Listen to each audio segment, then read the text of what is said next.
Bem-vindos! Hoje nós vamos revelar os 4 segredos para reduzir a sua fome descompensada durante um tratamento de emagrecimento. Porque é o seguinte, muitas vezes você sabe que quer emagrecer, tem o cardápio na mão, né? Muitas vezes de um acompanhamento nutricional mesmo, mas no dia a dia é aquela fome de leão que você quer comer tudo que vê pela frente. Muitas vezes ali no período da tarde ou à noite, fome noturna é muito comum, aquela vontade de comer o tempo todo. Então hoje nós vamos falar sobre fome e quais são os segredos para reduzir essa fome descompensada, que não é normal.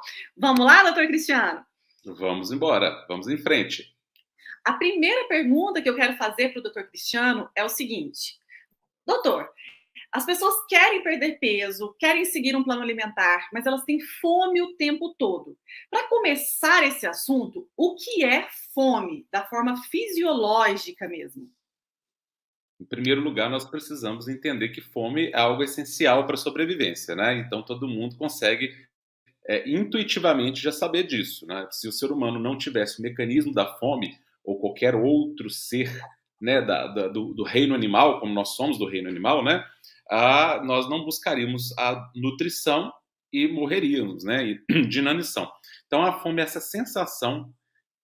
Normalmente ela deveria ser fisiológica, ou seja, ela deve acontecer nas horas e nos momentos adequados, né? A sensação que se sente quando o organismo necessita de uma reposição nutricional. Então, quando o organismo sente que ele precisa absorver nutrientes do meio. Nós sabemos que o nosso corpo não é autossuficiente. Ele, o tempo todo, ele tem um processo de autodestruição e autorreforma. Então, nosso corpo, ao mesmo tempo, ele está eliminando elementos para o meio ambiente das diversas formas, né? Nós perdemos água para o meio ambiente, transpirando, respirando, nós perdemos elementos através das fezes, da urina, da própria respiração. Então, nós estamos trocando elementos com o ambiente o tempo inteiro. Então, perdemos elementos, consequentemente, precisamos também absorver elementos essenciais para a nossa sobrevivência. E o mecanismo que promove esse desejo pelo alimento, que é de onde nós extraímos os nutrientes necessários para toda a engrenagem de funcionamento do nosso corpo, tanto para o funcionamento, para a geração de energia, quanto para a construção do corpo, que está sendo continuamente, como eu já disse, destruído e reconstruído. Então, a fome é esse estímulo fisiológico e acontece por meio de moléculas, de substâncias bioquímicas que vão fazer a sinalização desse processo. Nós, naturalmente, já temos esse processo equilibrado, mas ao longo da vida, por más escolhas que nós vamos tomando, nós vamos provocando o desequilíbrio desse sensor, que seria o sensor de fome e saciedade. Então é normal sentirmos fome, mas precisa ser também rotina sentir saciedade. Quando nós falamos em fome fisiológica, nós falamos da grelina, né, doutor Cristiano? Um hormônio liberado ali no nosso estômago, né, quando o estômago está vazio também, e ele age diretamente no nosso cérebro ali, dando a sensação de fome, normal, ativando essa sensação para que você se alimente. O mecanismo perfeito que o doutor Cristiano acabou de explicar. Diferente disso é a fome emocional. É um transtorno, né? Que você come pela capacidade, você está comendo, consumindo alimentos por compensação. Mas esse não é o nosso tema de hoje, mas existem esses dois tipos de fome. E a fome emocional, na verdade, não é uma fome verdadeira. Né? A gente até chama de fome emocional, mas ela, na verdade, não é fome. Ela é uma questão psicogênica, uma tentativa de compensação psicogênica. É como se fosse um vício. Ela está na mesma categoria de todos os outros vícios. O vício por álcool, o vício por drogas. Ela tem uma questão psicogênica por trás que vai além só da questão fisiológica. E um dos grandes inimigos do emagrecimento, do magra para sempre, é essa fome constante, essa fome o tempo todo. E essa fome, ela não é a causa, né? Ela é consequência de alguns hábitos, de algumas deficiências. Essa que é a questão. Doutor Cristiano, qual é a relação da fome com os nossos hormônios? Tem relação? A relação é intrínseca e estreita, total. Os nossos hormônios, eles controlam todos os nossos processos fisiológicos. Cada grupo de hormônios controla mais especificamente alguns processos e todos interagem entre si, eles são interdependentes. Então, existem hormônios que são mais específicos, inclusive, para o controle de fome e de saciedade. Nós precisamos lembrar que no nosso cérebro existe uma estrutura, lá bem no centro e na base do cérebro, uma estruturinha pequenininha, mas altamente importante, chamada hipotálamo. Nesse hipotálamo, nós temos vários núcleos, como se fossem aglomerados de células. Cada núcleo tem uma função de controlar uma parte importante da nossa fisiologia mais básica, daquilo que sustenta a nossa sobrevivência. Então, temos núcleos ali que controlam a fome e núcleos que controlam a saciedade. Como tudo na natureza anda de dupla, né? Tudo na natureza é duplo. Luz, escuridão, quente e frio, molhado e seco, tudo é duplo, né? Então, não é diferente nos nossos controles. Nós temos um controle para a fome e temos um controle para a saciedade. E esses controles, como eu já disse, eles vêm de fábrica regulados, bem ajustados, de forma que a fome é sinalizada nos momentos adequados e a saciedade também é ativada nos momentos adequados. E essa sinalização se dá por meio desses hormônios e também de substâncias chamadas de neurotransmissores, que, de certa forma, eu classificaria também como hormônios, porque eles têm esse efeito de sinalizar, como os hormônios têm. Então, essas substâncias sinalizam nesses centros para que a gente tenha fome na hora certa e saciedade na hora certa. O problema é que as nossas escolhas promovem a desregulação desses centros de controle. Perfeito. Então, mais uma vez, os hormônios estão aí envolvidos nessa fome e saciedade, nosso centro de controle do apetite. Doutor Cristiano, não é fácil não, quando a pessoa está com muita fome, ela pode estar completamente focada, mas ela começa um plano alimentar e fala mais alto que ela a vontade de comer tudo que vê pela frente. E por isso que é esse desespero. Esse desespero, muitas vezes, não é emocional, muitas vezes é hormonal. É descompensação de grelina, leptina, testosterona. Mas o que a gente tem que pensar é que nós não somos vítimas dos hormônios. As nossas atitudes, elas vêm e podem regular tudo isso. Porém, para que você vire o jogo, né?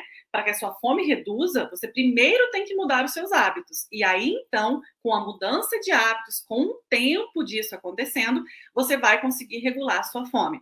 Doutor Cristiano, vamos revelar esses 4 segredos para não sentir mais fome descontrolada? Eu quero que esse pessoal saia daqui sabendo o que fazer, sabendo pelo menos algumas ações para reduzir essa fome o tempo todo.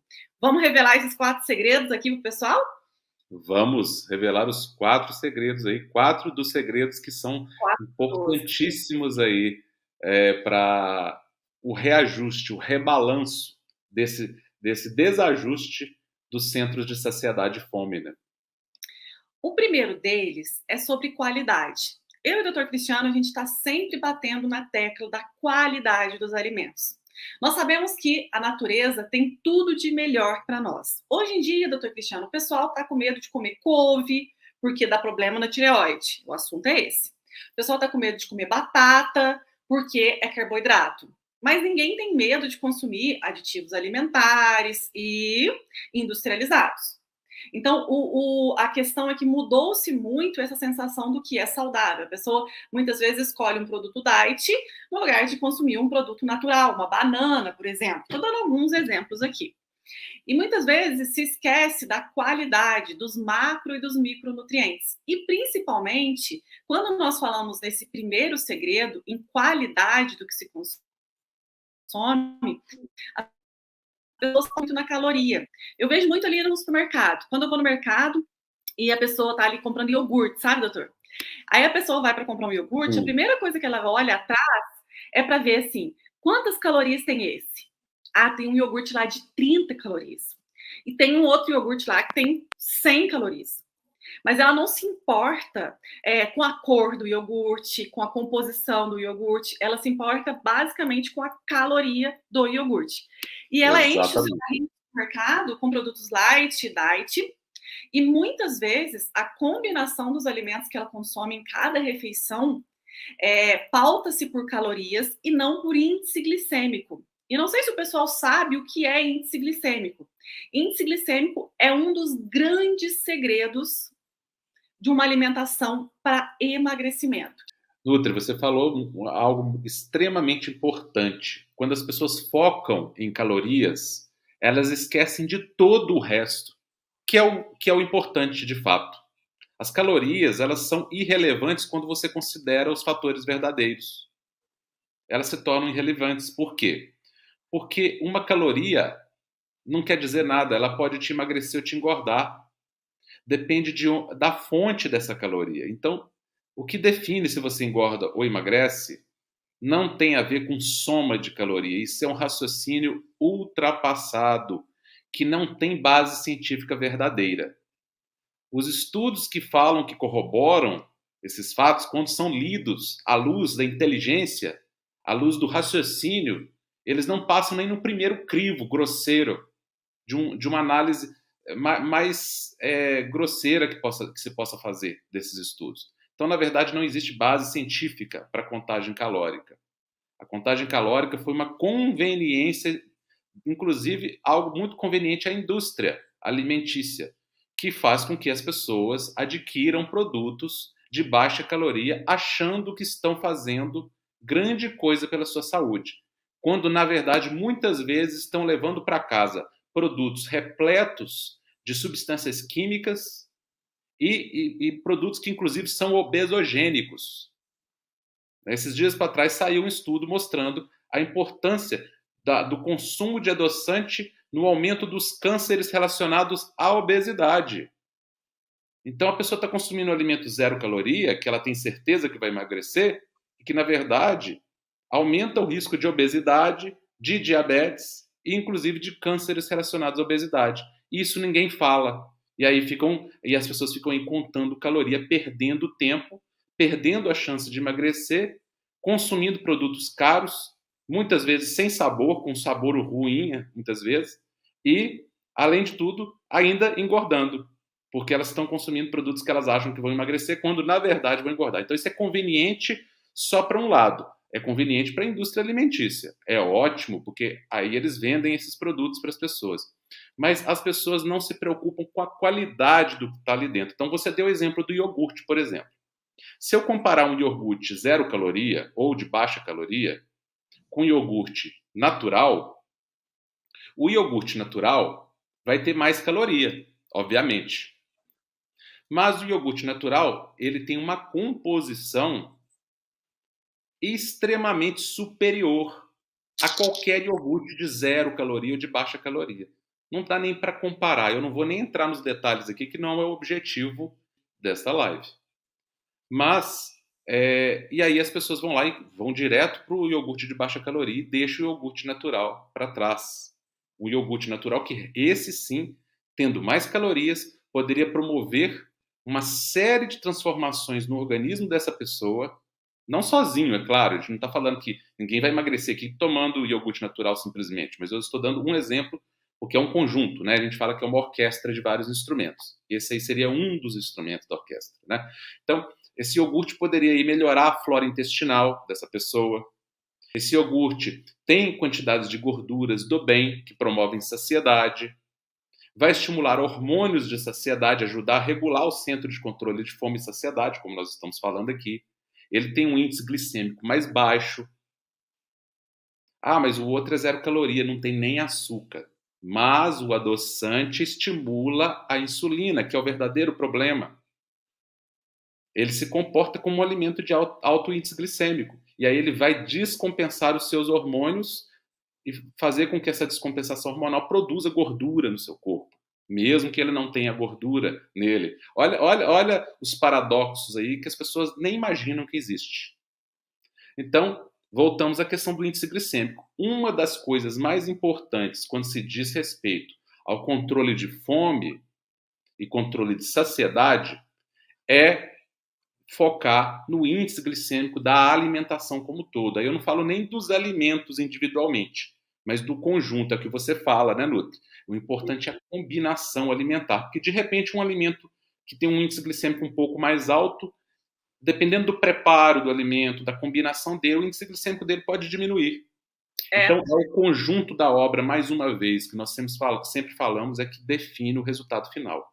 Então, a qualidade dos alimentos, a qualidade nutricional, que tem pouco a ver com as calorias e muito a ver com a composição, com os ingredientes daquele alimento, se ele tem toxinas ou não tem toxinas, aditivos ou não tem aditivos, se tem nutrientes ou não tem nutrientes, que tipo de nutriente ele tem, se ele tem nutrientes ou antinutrientes, que nós temos antinutrientes também, que fazem o contrário dos nutrientes. Eles perturbam o funcionamento do nosso corpo, inclusive desajustando o centro de controle da fome e saciedade.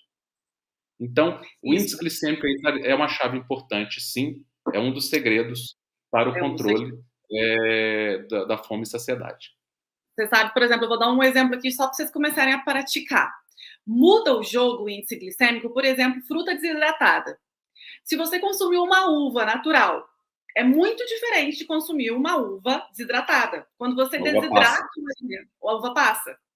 A uva passas é completamente diferente de uma uva normal. Quando você desidrata o alimento, então desidrata a uva, você concentra a frutose. Então o índice glicêmico da uva passa é muito maior do que a da uva normal. E a uva, fruta normal, ela tem mais líquido, né? Então toda essa fruta que tem fibra, que tem líquido, a digestão vai ser mais lenta, o índice glicêmico menor. Isso a gente fala também dos sucos, né? Por exemplo, um suco de laranja é completamente diferente de uma laranja. Quando você chupa uma laranja com bagaço, é médio índice glicêmico. Quando você toma um copo de suco de laranja, tem alto índice glicêmico, que prejudica muito seu emagrecimento e sua fome. Então, esse já é um exemplo aí para vocês seguirem. O segredo número 2 é um segredo muito básico, que muitas vezes tudo isso aqui para nós não é segredo, mas você não aplica todos os dias. O segredo número 2 é sobre hidratação. No inverno, ou às vezes até no verão, a gente esquece de tomar água. Muitas vezes, a nossa fome o tempo todo é falta de hidratação. Nós temos lá no nosso centro do cérebro, né, no hipotálamo, onde o Dr. Cristiano falou, o centro da fome e da sede. Muitas vezes, esses sinais, toda hora de vontade de comer o tempo todo, é o seu corpo pedindo água, porque a gente precisa de água. Então, tenha a frequência da hidratação. Comece de manhã, tome sempre água. Sempre você tem que pensar, mais ou menos, né, de 25 a 35 ml de água por quilo de peso. É a quantidade de água que você deve consumir. A gente bate nessa tecla porque é uma tecla básica que a gente esquece no dia a dia. Então, coloca a sua garrafinha, se hidrate, senão as coisas não acontecem. Você vai sentir fome o tempo inteiro e compulsiva. Então, esse é o segredo número 2. No segredo número 3 e 4, você vai se surpreender, porque não é sobre excesso, é sobre falta. Muitas vezes a gente pensa que nós estamos com muita fome e ganhando peso, porque está sobrando, comendo demais.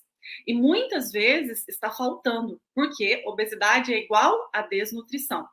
Então, doutor Cristiano, revela pra gente o que tem a ver, né? O segredo número 3, nós vamos falar de uma deficiência de um mineral. Um mineral que tem tudo a ver com a fome. E a gente vai explicar alguns sintomas aí. Como é que funciona, doutor? Esse é um preceito muito importante que a gente frisa, né, Nutri? Que a obesidade ela só é pensada em termos de excesso alimentar, excessos alimentares. A pessoa que está obesa, ela come demais. Esse é um pensamento tão simplista quanto é o pensamento da soma das calorias. É um pensamento raso que tangencia a superfície do conhecimento verdadeiro. Né? Acho que nem tangenciar, ele não tangencia. Né? Então, o que é a verdadeira causa da obesidade? É desnutrição. A obesidade trata-se muito mais da deficiência nutricional do que do excesso nutricional.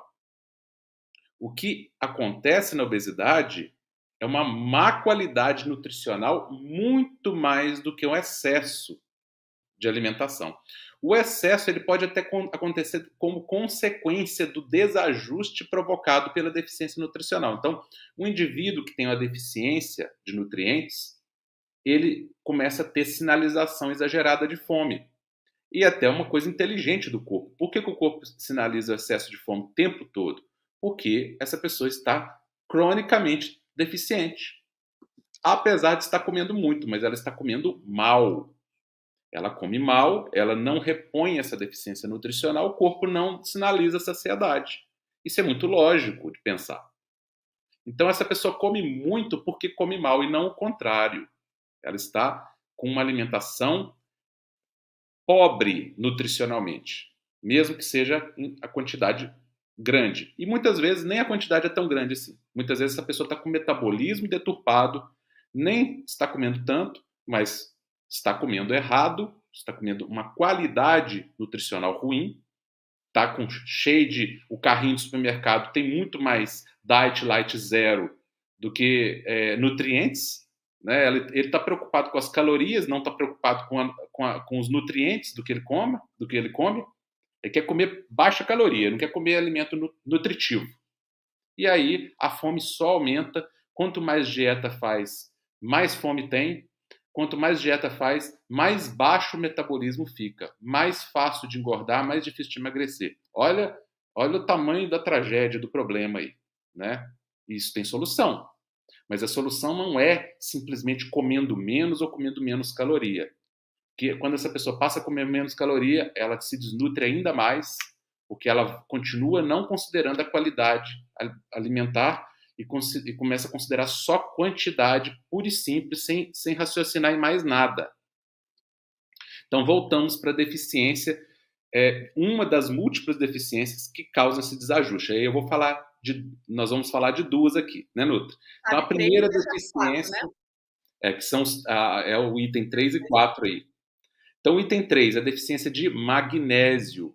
Magnésio, mineral fundamental para a saúde do nosso corpo. É o quarto mineral mais frequente do nosso corpo. Né? Os dois mais frequentes é o sódio e o potássio. Em segundo lugar, o cálcio. Aliás, em terceiro lugar, o cálcio. E em quarto lugar, o magnésio. O magnésio ele está envolvido com os processos mais importantes do nosso corpo. Ele está envolvido com a geração de energia, então as moléculas de energia precisam de magnésio para funcionar. Ele está envolvido com o metabolismo do nosso código genético, do nosso DNA, a duplicação do DNA, a manutenção do DNA, que é fundamental para a nossa existência. O DNA ele guarda toda a informação genética que permite que o nosso corpo funcione perfeitamente e seja construído, né? E o magnésio tem a ver com o controle da pressão arterial e tem a ver com um mecanismo muito importante, que é o controle da ação da insulina.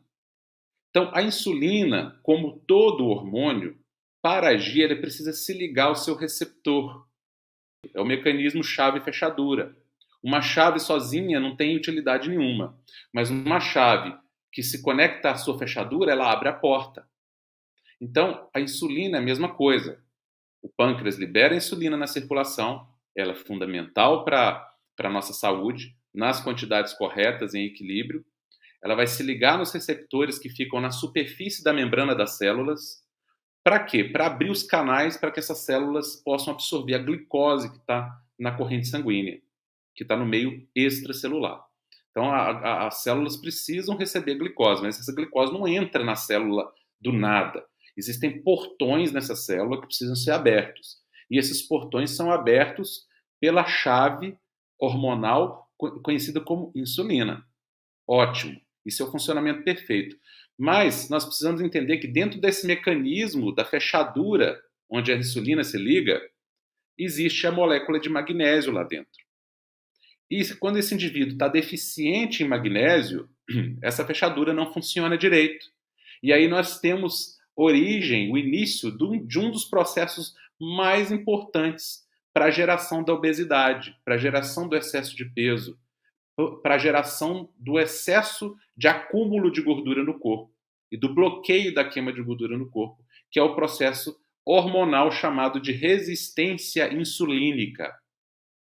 É um dos defeitos hormonais, dos desequilíbrios hormonais que caracterizam obesidade, que caracterizam sobrepeso, diabetes tipo 2, pressão alta, triglicérides alto, fígado gorduroso, síndrome de ovários policísticos, colesterol alterado, ácido úrico alterado e por aí vai, né? Doenças cardiovasculares, vários cânceres estão relacionados com a resistência insulínica, por exemplo, câncer de mama, câncer de próstata, câncer de colo, intestino e entre outros.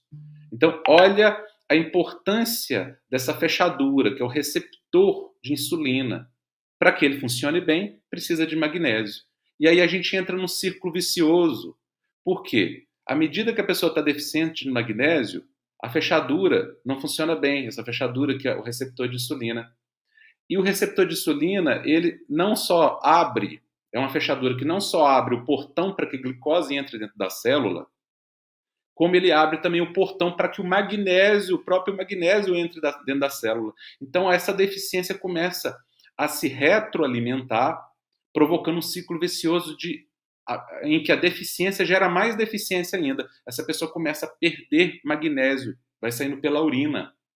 Então, além dela já estar deficiente, porque ela não está ingerindo magnésio suficiente, porque a alimentação dela é pobre, ela só pensa em caloria, ela não pensa na quantidade de magnésio dos alimentos que ela está consumindo, aí ela ainda começa a eliminar mais magnésio, o que piora o mecanismo, esse receptor vai ficando cada vez mais insensível, vai funcionando cada vez pior, a resistência insulínica aumenta cada vez mais, com isso o pâncreas tem que produzir mais insulina para tentar compensar, e aí esse indivíduo vira um armazenador de gordura crônico. E não queima gordura, mas nem por decreto. Faça a restrição calórica que queira fazer, porque os hormônios estão desajustados. Então, todo esse processo é dependente de magnésio. É um dos itens, não quer dizer que só o magnésio, mas o magnésio é um dos itens importantíssimos. E existem estudos, quando são bem feitos, porque a gente tem que lembrar, pessoal, que nem todo estudo é bem feito. Existem muitos estudos que não provam nada porque foram mal feitos. Então, se eu fizer um estudo em que eu dou uma gota d'água para uma pessoa com sede, eu vou concluir no final que uma gota d'água não mata a sede. Aí pode ser que na conclusão, equivocadamente, eu diga lá que água não mata a sede. Isso acontece em ciência. Então o indivíduo, ele não explica que é uma gota d'água que não mata a sede, ele fala água não mata a sede. Então tem estudos que falam que o magnésio não melhora. Mas por quê? As doses que foram dadas de magnésio foram doses baixíssimas, quantidades insuficientes para gerar impacto. Realmente o estudo não mostra resultado. Mas os estudos que são bem feitos, com doses adequadas, que fazem um segmento correto, mostram redução de obesidade, redução de diabetes tipo 2, pressão alta e todos esses componentes da síndrome metabólica que tem a ver com a resistência insulínica. Não é por acaso. O magnésio está lá na fechadura, né, da insulina. Olha como que isso é importante. Então, os benefícios do magnésio vão além ainda dessa questão da ativação metabólica, né? Ele melhora o sono, ele é um ótimo antiarritmogênico, ou seja, ele previne arritmias cardíacas. Então, para o coração funcionar bem, precisa de magnésio. Ele previne cãibras, tem muita gente com cãibra aí, por quê? Deficiência de magnésio. Previne pressão alta, ajuda na recuperação muscular, auxilia no controle da glicose, pelo óbvio motivo que ele auxilia na ação da insulina. Agora, muita gente fala assim, mas espera aí, eu fiz um exame lá de magnésio e deu normal. E aí está uma grande coisa, o magnésio é um mineral que fica muito mais dentro das células do que fora. Quando você dosa o magnésio na sua corrente sanguínea, você está medindo o magnésio que está fora da célula. Então, para que o magnésio fora da célula seja baixo, você tem que ter uma deficiência absurdamente elevada. Então, muito antes disso, muito antes de ter essa deficiência exagerada, absurda, você já está deficiente, mas muitas vezes já está deficiente, mas o seu nível sanguíneo de magnésio ainda está normal, dentro do normal. Mas não, os seus estoques de magnésio não estão normais. Então há uma diferença muito grande entre ter níveis normais de magnésio no sangue e entre ter verdadeiramente uma quantidade de magnésio normal no corpo, que é em torno de 28 gramas de magnésio que nós temos que ter em todo o corpo. 60% a 70% está no esqueleto, está nos nossos ossos, e o restante está nos nossos músculos. Só uma pequena parcela está na nossa corrente sanguínea. Por isso que a dosagem sanguínea do magnésio representa muito pouco. A não ser num exame específico que a gente faz, que é muito raro ser feito. Muitas vezes os planos nem cobrem, que é uma dosagem de magnésio, que a gente chama de magnésio eritrocitário. Mas aí isso é um exame mais específico, que não é feito na rotina. O magnésio normalmente é dosado no plasma sanguíneo, e esse aí não serve de parâmetro para a maioria dos casos de deficiência. Amor, outra coisa que a gente tem que lembrar, e quando nós falamos aqui de magnésio, nós não estamos orientando ninguém a suplementar magnésio. Cada um pode conversar com o seu médico e pedir o exame para ver os níveis de magnésio e falar com o seu médico os tipos de magnésio. Não adianta nada você ir lá na farmácia, comprar um suplemento de magnésio e tomar por sua conta. Isso não resolve. Existem tipos, existem dosagens, existem pessoas que precisam. E antes de mais nada, nós estamos falando aqui de fontes naturais de magnésio, que depois eu vou contar para vocês também. Só para falar que as nossas lives são informativas para que você sempre fale com o seu médico e tenha a sua prescrição individualizada. Perfeito, isso mesmo. Aqui nós não estamos prescrevendo magnésio, estamos explicando a importância dele.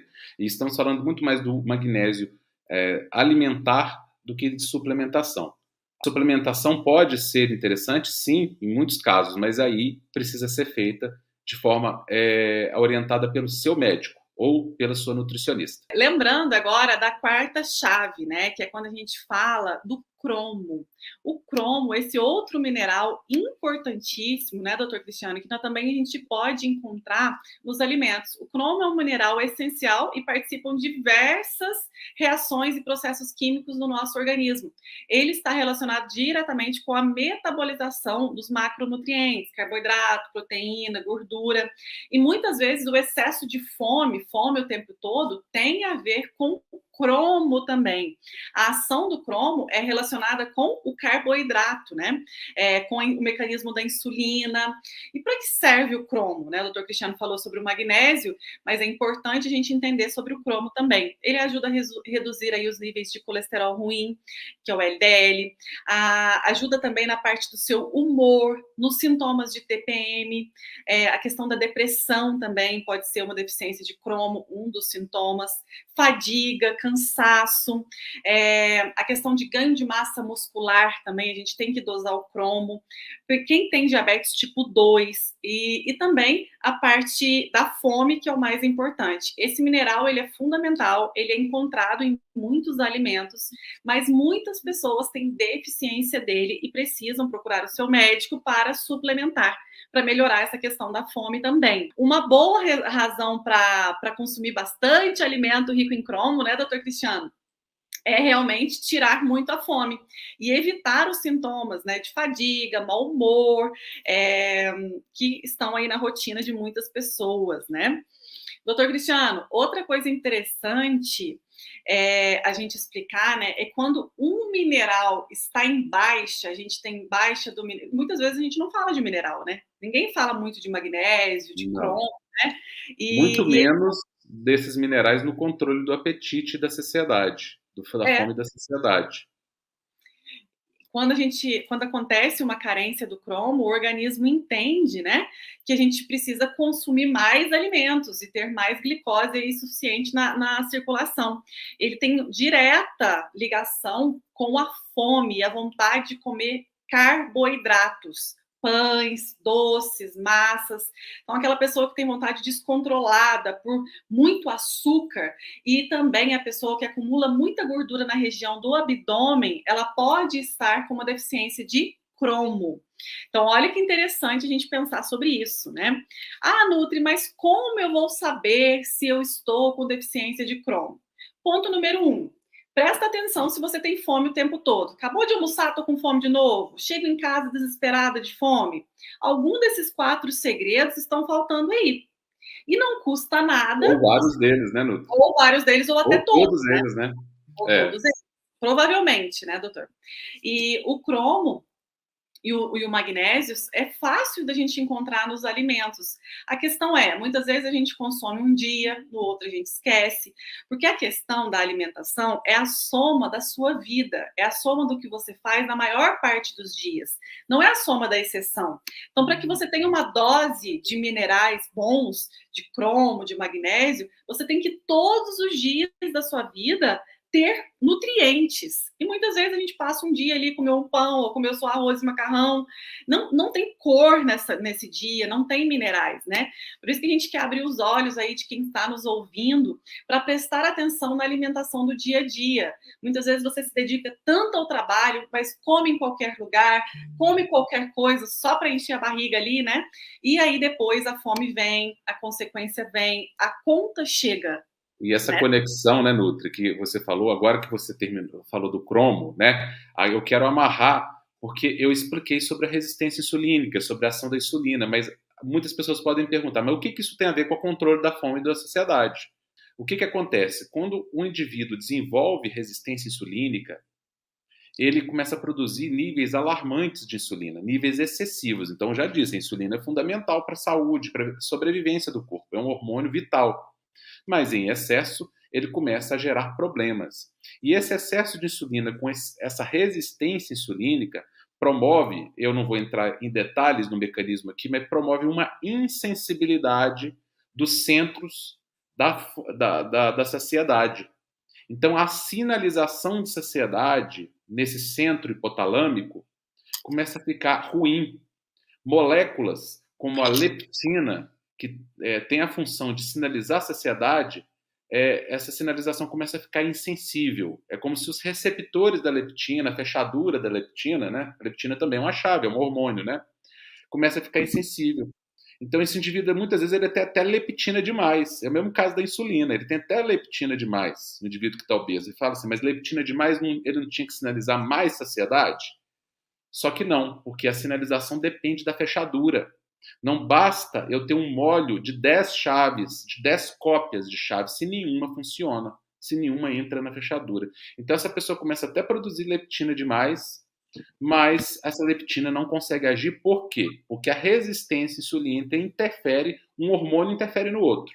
Então, a resistência insulínica promove uma insensibilidade da sinalização de saciedade. Essa pessoa não consegue mais sentir saciedade. Ela come e continua tendo fome. Come e continua tendo fome. Por quê? Porque ela está desnutrida, porque ela está comendo alimentos com baixa qualidade nutricional. Esses hormônios entram em desequilíbrio, a sinalização de saciedade começa a ficar desregulada, e aí a pessoa começa a ter uma hipersinalização de fome e uma baixa sinalização de saciedade. Um desequilíbrio hormonal e, ao mesmo tempo, uma insensibilidade aos hormônios da saciedade. Olha que cenário. E as pessoas que estão acima do peso, praticamente todas têm esse problema. Aham. Independente de fazerem exames para verificar isso, não existe um exame específico que verifica isso. Isso são estudos que têm que ser feitos dentro de laboratórios, de universidades, né? Para você ver com detalhes. No dia a dia não dá para você fazer um exame e constatar isso, mas o que se verifica nos estudos é que as pessoas obesas e com sobrepeso têm essa sinalização prejudicada. Por quê? A base é a resistência insulínica. Por isso que você falou lá do índice glicêmico da alimentação, por isso que nós falamos aqui do magnésio, do cromo, está tudo interligado. Então agora a gente amarra, né, toda essa questão da insulina, por que o descontrole insulínico, além de gerar a captação de gordura pelas células que vão armazenando gordura, elas começam a virar captadoras de gordura, elas vão puxando gordura e guardando, a gordura que era para ir embora, ser queimada, ela começa a ser só armazenada, só retida no corpo. E o indivíduo vai engordando. Além desse efeito da insulina, a insulina também promove a desregulação dos hormônios sacietógenos. Olha que bagunça metabólica e de sinalização hormonal. E aí, doutor Cristiane, a boa notícia é que para você que está nos escutando agora, existe sim a possibilidade de você reduzir essa fome descontrolada, aplicando na sua prática estes 4 segredinhos, que através de alimentos simples que tem na natureza, consumidos de formas periódica, você consegue sim melhorar muito seus níveis de magnésio e de cromo. E agora eu vou ensinar para vocês uma prática. Porque, doutor Cristiano, quem nos segue aqui já sabe, né? A gente adora a companhia do pessoal, mas a gente adora que eles apliquem e nos contem o resultado. A gente quer ver resultado. É assistir e aplicar, assistir e aplicar. Coisas tão simples que a gente fala aqui de forma pública, né? Mas que transformam a sua vida. Acredite, um pouquinho cada dia você vai construir sua saúde. E aí, doutor Cristiano, estes 4 segredos, eu vou fazer um resuminho deles aqui para dar uma prática hoje para o pessoal. Podemos ir para a prática? Podemos. Lembrando que a gente fala aqui do reajuste hormonal através da alimentação e não através de reposição hormonal, tá, pessoal? Sempre, né? Tudo que nós falamos aqui são aulas informativas para que você tenha conhecimento e sempre fale com o seu médico de forma individualizada, né? Não são recomendações individualizadas. Então, vamos lá. Chave número 1, conhecer índice glicêmico dos alimentos. Sempre consumir os alimentos de forma íntegra é a melhor dica para acertar no índice glicêmico. Então, nunca consumir a fruta em forma de suco, a fruta desidratada, sempre consumir os alimentos in natura. É a melhor forma de se consumir os alimentos. Ponto número 2, atenção à hidratação. Quem toma pouca água tem fome o tempo todo, é mais ansiosa, é mais compulsiva. Coloca sua garrafinha do lado aí, cuida de você para que você melhore este segundo segredo. Aplica, é super fácil. Número 3 e 4, Dr. Cristiano explicou a deficiência do magnésio e do cromo. São 2 minerais que, por exemplo, vegetal verde escuro é riquíssimo em magnésio. Mas será que você consome vegetal verde escuro todos os dias, pelo menos uma vez ao dia? É necessário consumir vegetais verdes escuros todo dia. Então, um brócolis ou uma couve ou algum vegetal verde escuro que você tem aí na sua cidade, né? Fácil aí na estação, todos os dias, pelo menos uma vez ao dia. Você já consome uma boa dose de magnésio. Já o cromo também tem alimentos riquíssimos, né? O frango, por exemplo, é um alimento rico em cromo. O alho também é riquíssimo. Você sabe, doutor Cristiano, que cada 100 gramas de alho tem 60 microgramas de cromo? Que maravilha, hein? É riquíssimo, o alho é muito rico em cromo. O feijão também é rico em cromo, os ovos, a banana. Então, são alimentos ricos em cromo. Lembrando, para que você tenha uma absorção do cromo, você precisa também de fontes de vitamina C. E outro dia a gente pode falar aí sobre a vitamina C também, que potencializa a absorção do cromo no nosso organismo. Então, sempre é importante consumir as frutas cítricas, que são ricas em vitamina C. Sobre suplementar magnésio e cromo, a gente só precisa procurar a gente sempre precisa procurar um profissional de saúde para que ele faça a suplementação. Aqui você vai pensar, eu já faço o básico, que é através do alimento, porque se eu nem me alimento bem, eu fico pensando em suplementos. Vamos pensar, então, primeiro em mudar essa base e procurar um profissional de saúde, se for o caso aí de suplementação, né, doutor Cristiano? O básico bem feito funciona. Quem sabe hoje você sai daqui e coloca na sua vida todos os dias um vegetal verde escuro, todos os dias você consumir ovos uma vez ao dia, uma banana, que é riquíssima em cromo. Você já vai ter doses de magnésio, doses de cromo, de alimentos de baixo índice glicêmico. E alimentos simples de se conseguir, né? Não é alimento complicado que você tem que ir ali fazer uma busca, comprar algo especial. Não, coisa do dia a dia, porque os nutrientes estão em alimentos do dia a dia. Isso mesmo. Então, faça isso na sua vida, aplique estes 4 segredos para que você consiga viver melhor e reduzir essa fome. Porque não adianta se colocar a fome como culpada, né? Ela é uma consequência, ela não é a culpada de você não conseguir emagrecer. Não. Lembra disso, a fome ela é consequência da sua desregulação hormonal e metabólica, e não a causa. É quando a gente não entende o que vem primeiro, né, como diz, o que vem primeiro, a galinha ou o ovo. Quando nós não entendemos o que vem primeiro, nós julgamos como causa aquilo que é consequência, que começam erros na alimentação, erros no chamada dieta, né, que eu não gosto dessa palavra, mas erros no plano alimentar. Por quê? Porque a pessoa acha que ela está engordando porque ela está comendo muito. E é o contrário.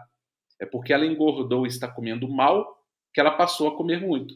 Ela promoveu uma desregulação sem querer, não é questão de ter culpa, não, mas sem querer e muitas vezes mal orientada, ela promoveu uma desregulação dos centros de fome e saciedade. E aí ela começa a comer muito como consequência. E não é esse o evento inicial que provocou a obesidade e o sobrepeso. E é isso aí, a gente finaliza agora que eu quero que você reduza a sua fome com esses segredos.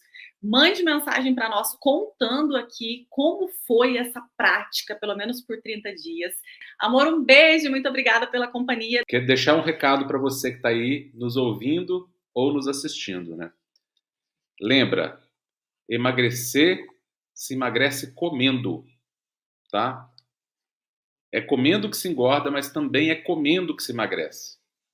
Então, não se trata muito menos da quantidade e mais da qualidade do que você come.